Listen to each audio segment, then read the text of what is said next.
ಉಡುಪಿ ನಗರದ ಹೃದಯ ಭಾಗದಲ್ಲೇ ವರ್ಷಗಳಿಂದ ತೆರೆದಿರುವ ಬೃಹತ್ ಗಾತ್ರದ ಗುಂಡಿಯೊಂದು ಇದೀಗ ಮತ್ತೊಮ್ಮೆ ಭಾರೀ ಆತಂಕಕ್ಕೆ ಕಾರಣವಾಗಿದೆ. ಮಲ್ಟಿ ಸ್ಪೆಷಾಲಿಟಿ ಆಸ್ಪತ್ರೆ ನಿರ್ಮಾಣಕ್ಕಾಗಿ ತೋಡಲಾಗಿದ್ದ ಈ ಪ್ರದೇಶ ಮಳೆಗಾಲದಲ್ಲಿ ನೀರು ತುಂಬಿ ಅಪಾಯದ ಕೆರೆಯಾಗಿ ಮಾರ್ಪಡ್ತಾ ಇದೆ. ಸುತ್ತಮುತ್ತಲಿನ ಕಟ್ಟಡಗಳಿಗೆ ಕುಸಿತದ ಭೀತಿ ಎದುರಾಗಿದ್ದು ಡೆಂಗ್ಯೂ ಮಲೇರಿಯಾ ಹರಡುವ ಆತಂಕ ಕೂಡ ಹೆಚ್ಚಾಗಿದೆ. ಕೃಷ್ಣ ಮಠಕ್ಕೆ ಸಾಗುವ ಪ್ರಮುಖ ರಸ್ತೆಯ ಪಕ್ಕದಲ್ಲೇ ಇರುವ ಈ ಗುಂಡಿಯನ್ನ ಕೂಡಲೇ ಮುಚ್ಚುವಂತೆ ಸ್ಥಳೀಯರು ಒತ್ತಾಯಿಸಿದ್ದಾರೆ.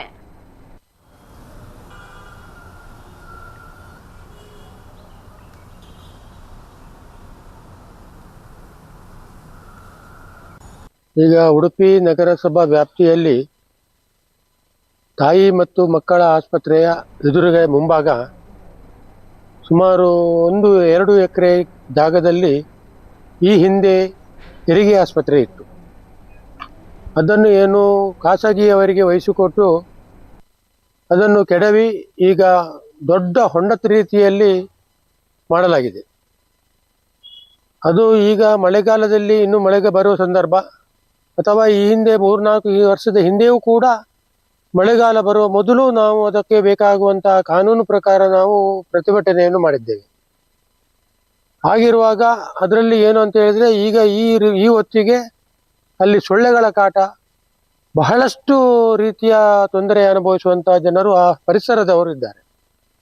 ಹಾಗಾಗಿ ಅಲ್ಲಿ ಏನಾಗಿದೆ ಅಂತ ಹೇಳಿದ್ರೆ ಈಗ ಇನ್ನು ಮಳೆ ಬರುವ ಸಂದರ್ಭ, ಸಾಧಾರಣದಿಂದ 50-60 ಫೀಟುಗಳಷ್ಟು ನೀರು ನಿಂತು ಜನರಿಗೆ ಬಹಳಷ್ಟು ತೊಂದರೆ ಆಗುವಂತಹ ಪರಿಸ್ಥಿತಿ ಇದೆ. ಅದೂ ಅಲ್ಲದೆ ಅದರ ಹತ್ತಿರ 10 ಮಹಡಿಯ ಕಟ್ಟಡಗಳು ನಿರ್ಮಾಣವಾಗಿದ್ದು ಬಹಳಷ್ಟು ಜನರಲ್ಲಿ ವಾಸವಾಗಿರ್ತಾರೆ.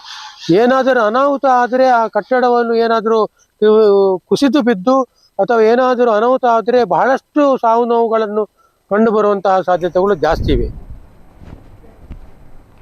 ಈ ಬೃಹತ್ ಗುಂಡಿಯ ಸುತ್ತಮುತ್ತ ಬಹುಮಹಡಿ ಕಟ್ಟಡಗಳು ಇರೋದ್ರಿಂದ ಮಣ್ಣು ಕುಸಿಯುವ ಭೀತಿ ಹೆಚ್ಚಾಗಿದೆ.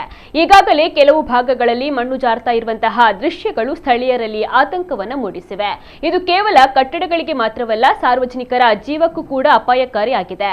ಪ್ರಮುಖ ರಸ್ತೆಯ ಮಗ್ಗುಲಲ್ಲೇ ಇರುವ ಈ ಗುಂಡಿಗೆ ದಾರಿ ತಪ್ಪಿ ಯಾರಾದರೂ ಬಿದ್ರೆ ಪ್ರಾಣಾಪಾಯ ಖಚಿತ ಎಂಬ ಭೀತಿ ವ್ಯಕ್ತವಾಗ್ತಾ ಇದೆ.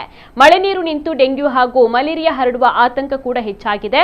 ಕಳೆದ 2-3 ವರ್ಷಗಳಿಂದ ಈ ಗುಂಡಿಯನ್ನು ಮುಚ್ಚುವಂತೆ ಸ್ಥಳೀಯರು ಹಾಗೂ ಕಟ್ಟಡ ಮಾಲೀಕರು ಆಗ್ರಹಿಸ್ತಾ ಇದ್ರೂ ಕೂಡ ಇನ್ನೂ ಯಾವುದೇ ಶಾಶ್ವತವಾದ ಕ್ರಮವನ್ನ ಕೈಗೊಳ್ಳಲಾಗಿಲ್ಲ. ದೊಡ್ಡ ದುರಂತ ಸಂಭವಿಸುವ ಮುನ್ನವೇ ಅಧಿಕಾರಿಗಳು ಎಚ್ಚೆತ್ತುಕೊಂಡು ಸೂಕ್ತವಾದ ಕ್ರಮವನ್ನ ಕೈಗೊಳ್ಳಬೇಕು ಅಂತ ಸ್ಥಳೀಯರು ಆಗ್ರಹಿಸ್ತಾ ಇದ್ದಾರೆ. ಈ ಬಗ್ಗೆ ನಮ್ಮ ಪ್ರತಿನಿಧಿ ಪ್ರಮೋದ್ ಸುವರ್ಣ ಕಟಪಾಡಿ ನಡೆಸಿರುವಂತಹ ವಾಕ್ ಥ್ರೂ ಇಲ್ಲಿದೆ. ಸರ್ಕಾರದ ಯೋಜನೆಗಳು ಹೇಗೆ ನೆನೆಗುದ್ದಿಗೆ ಬೀಳುತ್ತೆ ಎಂಬುದಕ್ಕೆ ಮುಖ್ಯ ಒಂದು ಕಾರಣ ಉಡುಪಿಯಲ್ಲಿ ತಾವು ಗಮನಿಸಬಹುದು. ಅಂದರೆ ಉದ್ಯಮಿ BR ಶೆಟ್ಟಿ ಅವರಿಗೆ 2 ಜಾಗವನ್ನು ಸರ್ಕಾರ ಅವರಿಗೆ ನೀಡುತ್ತೆ. ಅದರಲ್ಲಿ ಒಂದು ಉಚಿತವಾಗಿ, ಅಂದರೆ ಈ ಉಡುಪಿಯ ಜನರಿಗೆ ಉಚಿತ ಹೆರಿಗೆ ಆಸ್ಪತ್ರೆಯನ್ನು ನಿರ್ಮಾಣ ಮಾಡಬೇಕು. ಉಡುಪಿಯ ಎಲ್ಲ ಜನತೆಗಳಿಗೆ ಈ ಒಂದು ಆಸ್ಪತ್ರೆ ಉಚಿತವಾಗಿ ಸೇವೆ ಸಲ್ಲಿಸಬೇಕು ಎಂಬ ರೀತಿಯಲ್ಲಿ ಅವರಿಗೆ ಈ ಒಂದು ಆಸ್ಪತ್ರೆಯನ್ನು ನಿರ್ಮಾಣ ಮಾಡ್ತದೆ. ಮೊದಲಿಗೆ ಒಳ್ಳೆಯ ಸೇವೆಯನ್ನು ಕೊಡ್ತದೆ. ಅದರ ನಂತರ ಸಾಕಷ್ಟು ಜನರು ಇದರ ಉಪಯೋಗವನ್ನು ಕೂಡ ಪಡೆದುಕೊಳ್ತಾರೆ. ತದನಂತರ 2ನೇ ಹಂತದ ಕಾಮಗಾರಿಯಾಗಿ BR ಶೆಟ್ಟಿ ಅವರ ಮತ್ತೊಂದು ಪ್ರಾಜೆಕ್ಟ್ ಆರಂಭ ಆಗ್ತದೆ. ಅದು ಮತ್ತೊಂದು ಆಸ್ಪತ್ರೆ. ಯಾಕಂತೇಳಿದ್ರೆ ಈ ಒಂದು ಆಸ್ಪತ್ರೆ ನಿರ್ಮಾಣ ಮಾಡಿ ಅದರ ಒಂದು ಬಂದಂತಹ ಲಾಭಾಂಶದಿಂದ ಆ ಉಚಿತ ಆಸ್ಪತ್ರೆಯನ್ನು ನಿರ್ವಹಿಸಿಕೊಳ್ಬೇಕೆಂಬ ಮಾಹಿತಿಯನ್ನು BR ಶೆಟ್ಟಿ ಅವರಿಗೆ ಸರ್ಕಾರ ಒಂದು ಟೆಂಡರಲ್ಲಿ ಆ ಒಂದು ಮಾಹಿತಿಯನ್ನು ಕೊಟ್ಟಿರ್ತದೆ. ಆದರೆ BR ಶೆಟ್ಟಿ ಅವರ ಗಲ್ಫ್ ರಾಷ್ಟ್ರದಲ್ಲಿದ್ದಂತಹ ಉದ್ಯಮಗಳು ತೊಂದರೆಗೀಡಾದಾಗ ಈ ಒಂದು ಪ್ರಾಜೆಕ್ಟ್ ಅರ್ಧಕ್ಕೆ ನಿಂತು ಹೋಗ್ತದೆ. ಆ ಸಂದರ್ಭದಲ್ಲಿ ಆ ಉಚಿತವಾಗಿ ನೀಡುತ್ತಿದ್ದಂತಹ ಹೆರಿಗೆ ಆಸ್ಪತ್ರೆ ಕೂಡ ಸಿಬ್ಬಂದಿಗಳಿಗೆ ಸಂಬಳ ಕೊಡದೆ ಸಾಕಷ್ಟು ತೊಂದರೆಯನ್ನು ಕೂಡ ಆ ಸಂದರ್ಭದಲ್ಲಿ ಅನುಭವಿಸ್ತಿತ್ತು. ಮತ್ತೆ ಪ್ರತಿಭಟನೆ ಕೂಡ ನಡೆದಿತ್ತು. ಆ ಸಂದರ್ಭದಲ್ಲಿ ಮಧ್ಯಪ್ರವೇಶಿಸಿದಂತಹ ಸರ್ಕಾರ ಏನಂತ ಹೇಳಿದ್ರೆ ಈ ಆಸ್ಪತ್ರೆಯ ನೇರವಾಗಿ ತಮ್ಮ ಸುಪತ್ತಿಗೆ ಪಡೆದುಕೊಳ್ತದೆ. ಆ ನಂತರ ಆಸ್ಪತ್ರೆಯನ್ನು ಸರ್ಕಾರಿ ಆಸ್ಪತ್ರೆಯಾಗಿ ಸರ್ಕಾರವೇ ನಿರ್ವಹಿಸಿಕೊಂಡು ಹೋಗ್ತದೆ. ತದನಂತರ 2ನೇ ಹಂತದ ಪ್ರಾಜೆಕ್ಟ್ ಆಗಬೇಕಿತ್ತು. BR ಶೆಟ್ಟಿ ಅವರು ಇದರಲ್ಲಿ ಬೃಹತ್ ಆಸ್ಪತ್ರೆಯನ್ನು ನಿರ್ಮಾಣ ಮಾಡಿ ಅದರ ಆಸ್ಪತ್ರೆಯನ್ನು ಮುಂದೆ ಆಗಬೇಕು ಎಂಬ ಕನಸನ್ನು ಕೂಡ ಕಂಡಿದ್ದವರು. ಅದು ಅರ್ಧಕ್ಕೆ ನಿಂತು ಹೋಯಿತು. ಆ ಅರ್ಧಕ್ಕೆ ನಿಂತು ಹೋದ ಸ್ಥಳದಲ್ಲಿ ನಾವೀಗ ಇದ್ದೇವೆ. ನೋಡ್ಬೋದು ತಾವು ಈ ಪ್ರಾಜೆಕ್ಟ್ ಅನ್ನು ನಿರ್ಮಾಣವಾಗಿದೆ. ಆ ನಂತರ ಅರ್ಧಕ್ಕೆ ನಿಂತ ನಂತರ ಈ ಜನರಿಗೆ ಈ ಸ್ಥಳ ಇದೆ ತುಂಬ ತೊಂದರೆಯನ್ನು ಕೊಡ್ತಾ ಇದೆ ಅಂತ ಹೇಳ್ಬೋದು. ಈ ಸ್ಥಳ ನಗರಸಭೆಯ ಮುಂಭಾಗದಲ್ಲಿ ಇದೆ.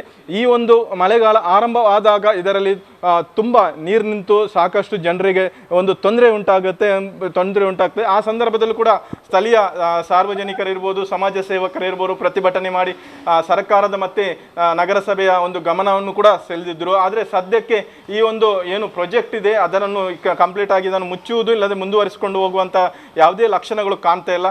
ಸದ್ಯಕ್ಕೆ ಈ ಒಂದು ಭಾಗದ ಏನು ಈ ಒಂದು ಹೊಂಡದಿಂದಾಗಿ ಸ್ಥಳೀಯ ಕಟ್ಟಡಗಳಿಗೂ ಕೂಡ ತೊಂದರೆ ಉಂಟಾಗ್ತದೆ ಮತ್ತು ಜನರಿಗೂ ಕೂಡ ತೊಂದರೆ ಉಂಟಾಗ್ತದೆ.